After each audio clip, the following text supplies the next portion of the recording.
샬롬, 우리 하나님께서 오늘도 저와 여러분들을 붙드시고 평안을 주시기 바랍니다. 오늘 하나님께서 우리에게 주신 말씀은 예레미야가 2장 1절에서 10절까지는 말씀입니다. 죄는 모든 것을 다 파괴해버리고 맙니다. 죄라고 하는 것은 하나님의 목적에서 빗나가는 것을 의미하죠. 하나님과의 관계가 틀어지거나 깨어진 상태가 바로 죄입니다. 당연히 하나님과 영적 소통은 끊어진 거고요. 그로 말미암아 오는 이 하나님의 진노, 그 심판은 정말 두렵습니다. 오늘 본문은 두 번째 애가입니다. 여기에는 하나님의 진노와 그 심판이 비교적 자세하게 묘사되어 있습니다. 한마디로 전체적인 맥락을 보면 정말 두렵고 정말 잔인하고 비참하고 완전히 초토화되고 완전히 박살나버리고 아주 참혹한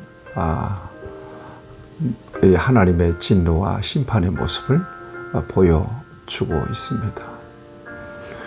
여러분, 하나님과 함께하는 것이 복이고요. 하나님과 멀어지면, 그 관계가 깨어지면 어떤 이유로든 그 자체가 재앙입니다.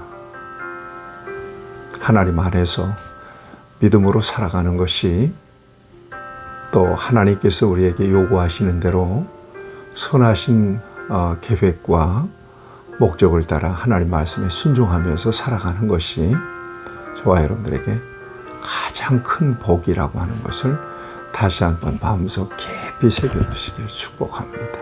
자, 오늘 본문 말씀을 보세요. 슬프다. 주께서 어찌 그리 진노하사 그러잖아요. 진노로 말미암아 이와 같은 역사들이, 이와 같은 심판이 이루어졌다는 것입니다. 아주 비참하고도 잔인한 상황이 되어버리고 말았다는 것입니다. 누가 한 일이라고요? 하나님이 한 일이라고. 무엇 때문에? 죄악 때문에. 여러분, 오늘 본문 말씀으로 보시면서 죄에 대한 대가는 이처럼 엄청나게 잔인하고, 죄에 대한 대가는 이처럼 아주 참담하다는 사실을 저와 여러분들이 다시 한번 뼈속 깊이 새겨 두셔야 될 것입니다. 오죽하면 성경에서는 죄의 삭은 사망이라고 그러잖아요. 죽음보다 더한 진노가 어디 있어요? 심판이 어디 있어요? 자, 한 절 한 절 보면 무서운 하나님의 진노에 대한 표현들이 여기 쭉 나옵니다. 1절을 보시면 딸 시온을 구름으로 덮으셨는가? 이 구름이라고 하는 것은 하나님의 심판을 의미하죠. 이스라엘의 아름다움을 새 하늘에서 땅에 던지셨다 그랬습니다. 땅에 던지셨다. 진노의 날에 땅에 던져버리고 말았다. 하늘에서 땅에 던져버리고 말았다는 거죠. 2절도 보세요. 야곱의 모든 거처들을 삼키고 긍휼히 여기지 않으셨다. 또 딸 유다의 견고한 성체들을 허물어 땅에 엎으셨다. 맹렬한 진노로, 3절을 보면 맹렬한 진노로 이스라엘의 모든 뿔을 자르셨다. 맹렬한 불이 사방으로 불사름같이 야곱을 불사르셨다. 4절을 보면 원수같이 그의 활을 당기고 대적처럼 그의 오른손을 들고 서서 눈에 드는 아름다운 모든 사람을 죽이셨다. 5절에도 보면 주께서 원수같이 되어 이스라엘을 삼키셨다. 모든 궁궐을 삼키셨다. 견고한 성들을 무너뜨렸다. 딸 유다의 근심과 고통을 더하셨다. 계속해서 반복되는 심판의 내용입니다.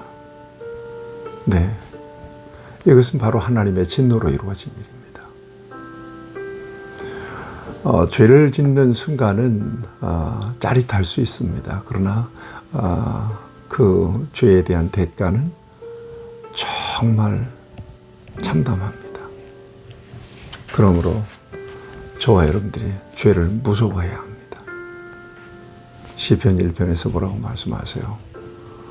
복 있는 사람은 악인의 꾀를 따르지 아니하며 죄인의 길에 서지 아니하며 오만한 자의 자리에 앉지 않는다고 그러잖아요. 예, 죄를 짓는 순간은 짜릿하다니까요. 죄에 대한 유혹은 굉장히 화려합니다. 마치 불나방이 불 속에 뛰어드는 것처럼. 그래서 사람들은 죄에 현혹되고 유혹되어서 빠져버리고 말죠. 그러나 범죄한 대가는 이렇게 비참하고도 고통스럽습니다. 그러므로 저와 여러분들이 진정으로 하나님을 인정하고 믿음 안에서 하나님을 기쁘시게 하는 삶을 살아가는 것은 너무나도 중요합니다. 이 같은 죄의 어떤 참담한 현실을 우리에게 보여주는 이유가 어디 있겠습니까? 우리에겐 경계가 되고 경고가 되는 말씀 아닙니까? 삶과 살펴서 하나님과 함께하는 삶을 살아야 된다는 것을 다시 한번 저와 여러분들이 마음속 깊이 새겨야 될 것입니다. 7절을 보면 여호와께서 또 자기 제단을 버리셨다는 거예요. 자기 성소를 미워하시며 궁전의 성벽들을 원수의 손에 넘기셨다는 것입니다. 여러분, 자기 제단을 버리실 정도로 예배하는 처소를 버리실 정도로 그렇게 하나님의 마음이 상하신 것입니다. 여러분 8절 말씀 보세요. 여호와께서 시온의 성벽을 헐기로 결심하시고 줄을 띄고 무너뜨리는 일을 이래서 손을 거두지 아니하사 성벽과 성곽으로 통곡하게 하셨음에 9절에 보면 성문이 땅에 묻히며 빗장이 부서져 파괴되고 왕과 지도자들이 율법 없는 이방인들 가운데 있으며 이렇게 되어 있거든요. 그러니까 완전히 파괴되는 거예요. 완전히 박살내버리는 것입니다. 바벨론이 586년에 유다를 침공해서 완전히 예루살렘 성과 하나님의 성전을 다 이처럼 무너뜨려 버리고 만 것이죠. 10절을 보겠습니다. 딸 시온의 장로들이 땅에 앉아 잠잠하고 티끌을 머리에 쓰고 굵은 배를 허리에 둘렀으며 예루살렘 처녀들은 머리를 땅에 숙였도다. 이렇게. 그러니까 2장 전체에서 죄로 인한 하나님의 진노가 얼마나 강력하게 임했는지를 우리에게 보여주고 있는 것입니다. 온전한 것이 없을 정도로 하나님은 철저하게 짓밟아 버렸습니다. 철저하게 무너뜨려 버렸습니다. 깨뜨려 버렸습니다. 이것이 바로 하나님의 무시무시한 심판입니다. 죄의 결과입니다. 이처럼 죄는 엄청난 대가를 지불하게 한다는 사실을 저와 여러분들이 기억하면서 두려운 마음으로 하나님을 섬기고 하나님을 경외하는 믿음으로 하나님의 길을 걸어갈 수 있는 저와 여러분들이 되어야 할 것입니다. 우리 하나님은 예레미야 예가 시대의 하나님과 동일하신 하나님이십니다. 예수 그리스도 안에서 의롭다 여김받은 저와 여러분들 죄에 대한 경계를 풀지 마셔야 될 것이고요.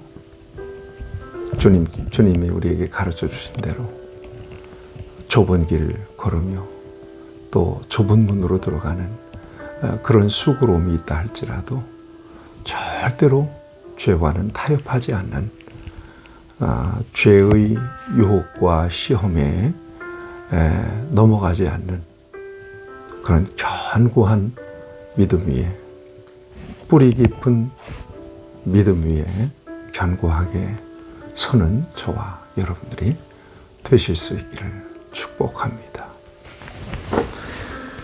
하나님 아버지, 예레미야 예가 2장 전체를 통해서 정말 참담하고 잔인하고 온전할 것이 없는 하나님의 진노에 대한 심판을, 죄에 대한 보응하심을, 죄로 인하여 지불한 이 대가의 모습을 오늘 우리에게 보여주셨습니다. 주여, 간절히 기도하옵나니 오늘 우리로 하나님을 경외하는 믿음을 가지고 거룩하게 구별된 삶을 살아갈 수 있도록 하나님의 성령으로 우리를 붙들어 주시기를 원하며, 매 순간 영적으로 무장시키시고 전신갑주를 입혀주셔서 죄의 유혹과 시험에서 이겨낼 수 있도록 우리를 도와 주시옵소서. 예수님의 이름으로 기도하옵나이다. 아멘. 여러분 승리하시길 축복합니다.